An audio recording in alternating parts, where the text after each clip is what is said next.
Ngiyabingelela kakhulu bafowethu abasibambele uhlelo ngobunono obukhulu lomsebenzi enwenza abafowethu omkhulu kakhulu uphatha uhlelo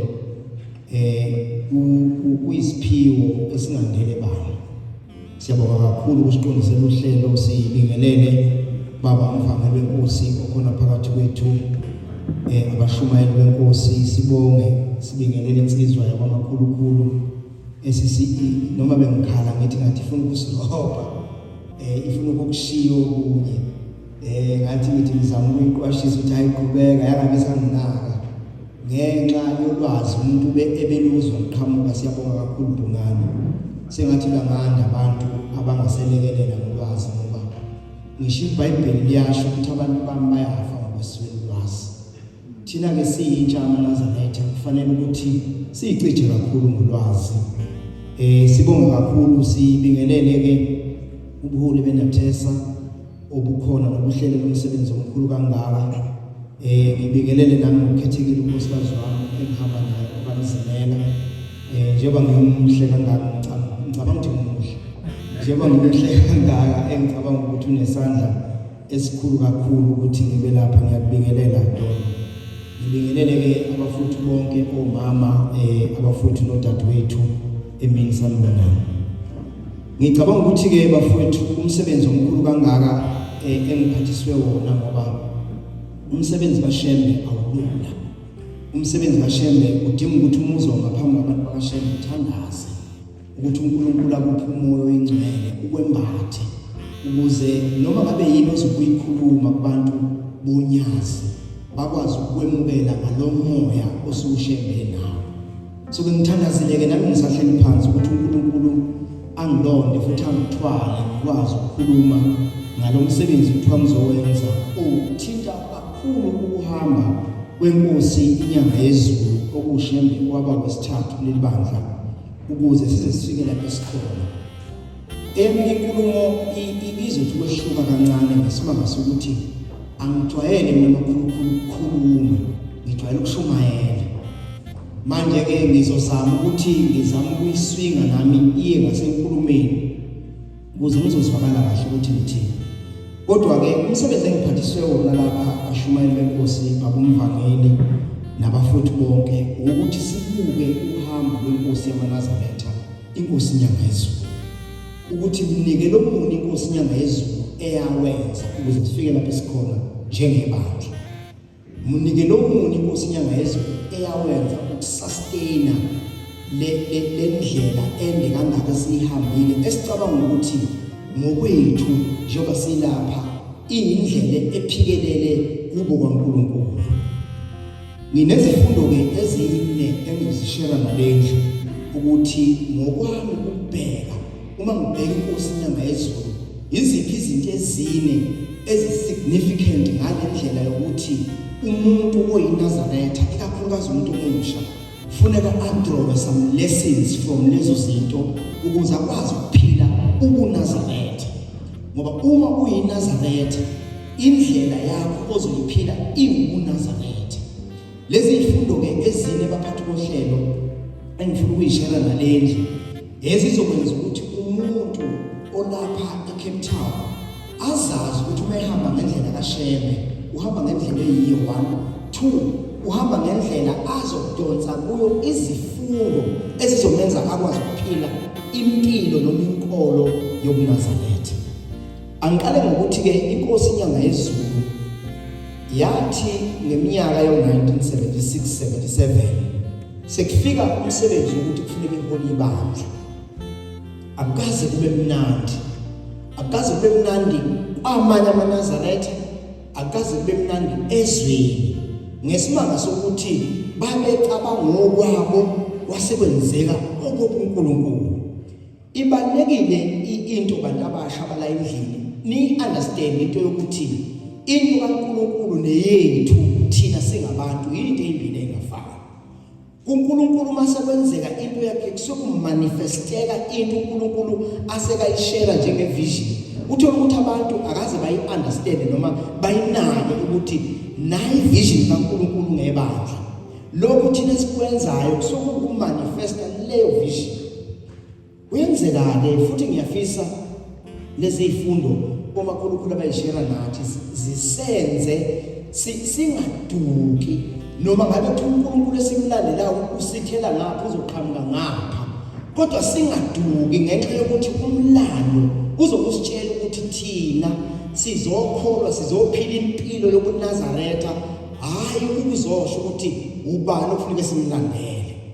So ihistory irich ngalendlela yokuthi ikwazi ukukhombisa ukuthi wena ebuNazaretheni kholwa musu kuzokwenza ama determination ukuthi ubani ofuneka kaholi ibandla, kodwa kholwa bese ihistory noma umlando ukukhombisa ama trend azokwenza ubone ukuthi hayi uma ngabe uNkulunkulu esithela la ezoqhamuka ngapha, thandaza ngokwanele ukuthi uma eseqhamuka ngapha umbone kuyilo uNkulunkulu osithele.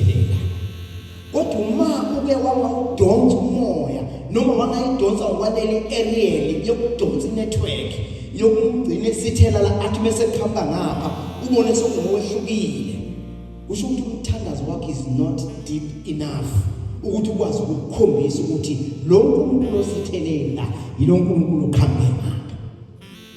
Ubani osebahlukanisile ngoba kukhona into engiyivikayo eManazaretheni. AmaNazaretha sevela anikele imali ahamba ayothenga umbhede, abona ukuthi abalale ngokwehlukana ahlukanisa uNkulunkulu. Kanti uNkulunkulu awukwazi ukuhlukanisa wena ofuneke ukukhonze uNkulunkulu. Uthi ubombela ubani osebahlukanisile ngoba kukhona into engiyivikayo eManazaretheni.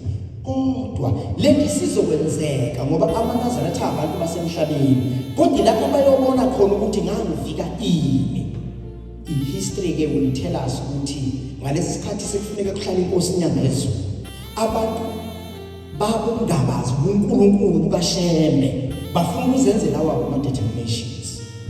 Angikho ke lapho ngisekutheni ke ngesikhathi inkosi inyanga yezulu isuke emzini waseJudiya ibheke emzini wasePhakameni, ufuneke iphume nomhlangano emva kokulondolozwa komzimba wenkosi yesibili.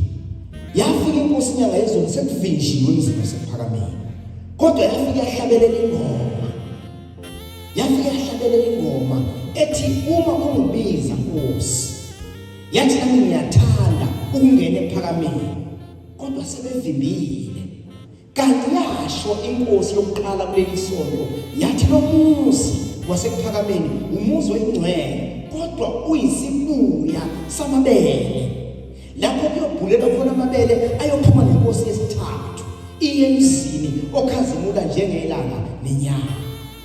Lo muzi i-determination yakhona eyafikezwa inkosi yesibili yathi lo muzi esikuwo usumncane ukuthi ungaba-accommodate amaNazaretha, kodwa uNkulunkulu uzosipha.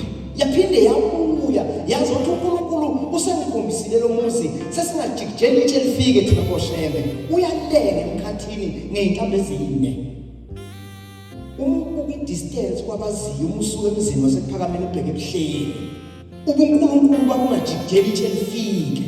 Kodwa wena njengomuntu wasemhlabeni ungalithathi itshe ulijikijele ngenze nje kwabhekuzulu, kodwa uNkulunkulu bungajikijeli itshe lifike. Yingakho ngithi-ke uma ufuna ukuphila ubuNazaretha funeke usikhe i-wisdom ezokwenza ukubona izinto engama-determination ezingenziwa a layman like myself noma ezenziwa uNkulunkulu. Ithi inkosi lapho subabiza abanye mawungibize nami, ngiyathanda ukungena ephakameni. Bavimba abantu. Ithi inkosi yesithathu kuleli sonto abathanda uNkulunkulu abangulandele, labo abangamthanda uNkulunkulu abahambe beyokulwa. Kodwa nginombuzo wodwa ukuthi uma bengena beyolwa emzini wasekuphakameni bewungcolisa bayogeza ngani, futhi uma belwa besekuphakameni uyobe sephi uNkulunkulu ngaleso sikhathi? Umlando-ke uyasixoxela ukuthi inkosi yesithathu yaphuma yaze yayomuthisa emzini waseMbeka, emzini waseMaqadeni. Ngijayeke lapha ephuzweni lokuqala engifuna ukuthi umuntu olapha endlini athi draw a lesson from that point. Elithi uShembe inkosi inyanga yezulu iphume ephakameni ibheke eMbeka, ibheke emzini wasebuhleni eMatabetule, yayiphethe athi abanye inkosi yashiya bonke engqayizivele, okunye yabushiya ephakameni, okunye kwasekuphihlizwe kwasekunjani. Kodwa kunento inkosi inyanga yezulu eyayiphethe eyasuka nayo emzini wasekuphakameni yahamba nayo via iMbeka up to eMaqadini emzini wasebuhleni bokuphakama okungcwele. Ukubona ngani ukuthi ungcwele? Uthi umuzi esiya kuwo uma siwuphathe kahle siyobona ingilosi zihamba ngezinyawo. Kodwa i-determination enkulu eyokuthi siyobona amakhosi ezizwe ezokhonza kulowo muzi. Ningofakazi bangcwele ukuthi umhlangano nomhlangano kaJanuwari noma kaJulayi kunamakhosi aphethe inkosi. Lokho okusho ukuthi leso siprofetho esasithi umuzi oyingcwele siyobona ngani? Siyobona ukuthi kube khona amakhosi ezizwe athi le inkosi yamakhosi. uShembe inyanga yezulu ukuhamba naye nokungcwele esuka emzini wasekuphakameni eyembeka eze baba leyo ufika emzini wasebuhleni wayehamba nokungcwele. Ubungcwele athi befika ebuqathaza emzini wasebuhleni base kuyasabalala njengoba seyingaka thina. Kodwa inkosi inyanga yezulu uma ithi mawungibize nami, ithi abathanda uNkulunkulu abangilandele. Ukube kuthiwa kwakuyini mina ngeke ngihamba nensizwa namanje induku zami ikona ekhaya. Uma ngathi uShembe yathi ayifundisa ubeke ijazi lapha ungene ngapha uyongithola ngikhona ngivumisa futhi nazi insizwa zangakuthi uma ngahle nje manje nginikezwe induku ngihlehlele kubo khona esingayenza kanje. Kodwa ubuNkulunkulu bukaShembe bathi uma kune argument ngoShembe funeka wazi ama limits angawenza ukhulume to a certain level ukuthi hayi la kuzobe sekuthinte ngigcwele baba ngisedlule. Umuntu mangabe ukhuluma naye kune argument ngoShembe fune wazi ukuthi you can do your part ukumazisa ukuthi uShembe ubani, but awukwazi ukumguqula uma yisitha sikaNkulunkulu. So kufanele ukuthi ukuvikeleke ubungcwele kuwe ungaze ureach a boiling point yokuthi ucase ukhipha amagama angemahle bese umuntu ushembe umfundisi uthi khulumani kanje usulimaze ubungcwele obungaphakathi kuwe. Inkosi inyanga yezulu yasifundisa ukuthi ubungcwele uyavikela. Njengoba ulapha ekoloni kungenzeka ukuthi ungakhona ekoloni, kungenzeka ukuthi ungakwazulu Natal, kungenzeka ukuthi ungaseGauteng, kungenzeka ukuthi ungaseLimpopo. Wawusuhlangana nokuNazaretha la okusho ukuthi ushembe wena umficele la kufuneka ubungcwele lokubungenile ngaphakathi kuwe ukuvikele ngayo yonke indlela. Ubuvikele up to a point where ngisho indlela oyiconducta ngayo makufanele ukuphile uvikele ubungcwele bakho. Inkosi inyanga yezulu yayingafuna abantu balwe bethi balwela yona njengoshembe. Ithi ushembe akalwela, ushembe uyayilwela. Nawe-ke ungazami ukulwela ushembe ngoba ushembe manje ungena kuzo zonke indawo. Ngisho nabantu bengakaze bacabanga ukuthi ushembe ngangena khona. Recently ushembe kade kuhostwe a big event yama-graduates omhlaba e-ICC. Lapho ushembe beza ukushowcase khona ukuthi akukho ingxenye empilo engakaze ngene kuyo. Kodwa uma ungahle wena ube arrogant ngale ndlela yokuthi bayakunyanyisa abantu abakhuluma kabi ngoshembe, usudayisa ngobungcwele ububuwe. Ushembe usifundisa ukuthi ubungcwele uyavikela. Lesson number 2. Kunestika esiseyimotweni isikhathi esiningi abantu basijwayele esithi shembe is the way. Lesi stika esithi shembe is the way sinendaba enkulu. Lesi stika ngoba sithi shembe is the way, ushembe inkosi inyanga yezulu yayimanifesta udaba lokuthi inkolo kaShembe is more than inkolo but the way of life. Inkolo kaShembe is at a point where it's more than a religion. Kodwa indlela yokuphila. Yathi inkosi inyanga yezulu Shembe is the way. This is more than the religion. So umuntu wayengathi inkosi inyanga yezulu mhlawumbe lokho engakusho ngesikhathi sayo sokubusa mhlawumbe bese kuyaphela. Kodwa inkosi inyanga yezulu uNkulunkulu yakwazi ukukusho ngaleso sikhathi lokho for us to enjoy today.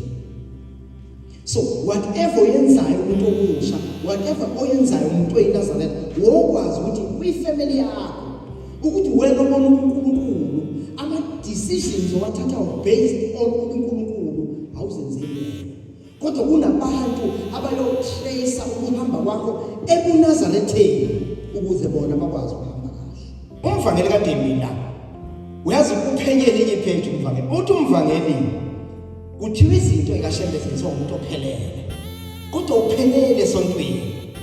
Uphelela kini ukuze ufanele ukungcwele. So uShembe ukutshela ukuthi awukwazi ukuthinta into yokungcwele ungaphelele from where you come from. So kusho ukuthi uShembe kulizindlela lokuphila ngaphambi kokuba uzokhona. Uthi-ke umvangeli kuvele isibonakaliso esithi kunesikhalazo esikhona. Sithi ekhaya kukhona into engenzekile kahle ezokwenza uphathe into kaNkulunkulu ngendlela oyiyo. Namhlanje sekunezinto eziningi ezikhala kahle sompilo ngoba inkosi inyanga yezulu had timing nevision yokuthi leli bandla kulesi sikhathi lesisigaba. Inkosi inyanga yezulu ama-programs afana nenabasho okunamhlanje kuma-University of Technologies, universities, TVETs, you name them. Sekunama-program enza abantu abasha babe active ngobuNazaretha. Ngoba inkosi inyanga yezulu yayinevision noma yayinombono yokuthi ekuhambeni kwesikhathi amaNazaretha ayebethe echithisa umhlaba wonke. Kodwa wakwazi ukuhlala endlini asonge izandla kungabibikho izinto azenzayo ukuze ubuNazaretha bungene kalula. So awukwazi manje ukuba ingane ethola ubuNazaretha noma ngabe uzelwe eNazaretheni noma ngabe uphendukile eNazaretha. Awukwazi manje ukuhamba uthi hayi ngoba ngise-Cape Town ngizosonta uma ngisekhaya. Yingenxa yokuthi inkosi yamaNazaretha, inkosi inyanga yezulu yaba ne-timing ukuthi ngalesi sikhathi ubuNazaretha buyobe bugcwele umhlaba. So awukwazi ukucasha ukuthi ubuNazaretha abukho outstanding. Nawe-ke sebenzisa i-timing yesikhathi ophila kuso ukuzakhela a good track record ebuNazarethini. Namhlanje sekunento ezimnandi ezikhala kahle sokulweni. Inkosi inyanga yezulu izoletha into eyi-backup plan kumuntu osuke ehlabelela ungasakhuphukeli. Nanti ibheka nokuhlabelela, uqoqa ukuhlabelela, uphiyano liyaqoqa ukuhlabelela. Uma ungababuza ukuthi lama keys abashayayo ayafana nawo wonke, awafani. Banama-problems nama-app abo ebandla lamaNazaretha okungeke kukhale ndawo kuphi. Ngisho ngabathi uyedlula ukweza ukukhala lokuyana ngiyeza ukuthi kunamaNazaretha, a significant sound ekwazi ukwenza i-determination ukuthi la kunamaNazaretha ngenkosi yamezulu. Yingakho-ke kubalulekile nathesa ukuthi uma nenza izinto ezalolu hlobo ningayishiyi le yanto, ngoba yenza ukuthi into yenu njengamanje kunama-platforms aka-social media, your TikToks, your Instagrams, your Facebook, you name them. Kusho ukuthi thina sifuna ukuba ne-total dominance kulezo nkundla, kodwa singene with a sound ekwazi ukukhombisa ukuthi this is Nazareth Baptist Church eBuhleni Hall. Ilesson number 3 le ethi inkosi inyanga yezulu yaba nevision yokuthi amaNazaretha kuyofika isikhathi sikwazi ukuhlukanisa the kind of keys adliwayo. Umuzi uqile phambi kaShembe ukhona i-Ariel ekhuluma direct kuShembe, wenze exactly uShembe into akuthuma yona. Kusho ukuthini lo? Kusho ukuthi uShembe umuntu umenza isipanela esiyinombolo efanele yena. Uma uyilunga lenathesa yiba isipanela esanele to motivate and inspire your fellow members kwi-association ukuze lenhlangano lenathesa ingahlangani. Nawe umunike ithuba lokushintsha ethize mangabe sihlangene esinathesa yiba isipanela esikwazi ukuba ne-area yokuxhuma direct kuShembe. Abantwana benkosi singakhuluma kushona indaba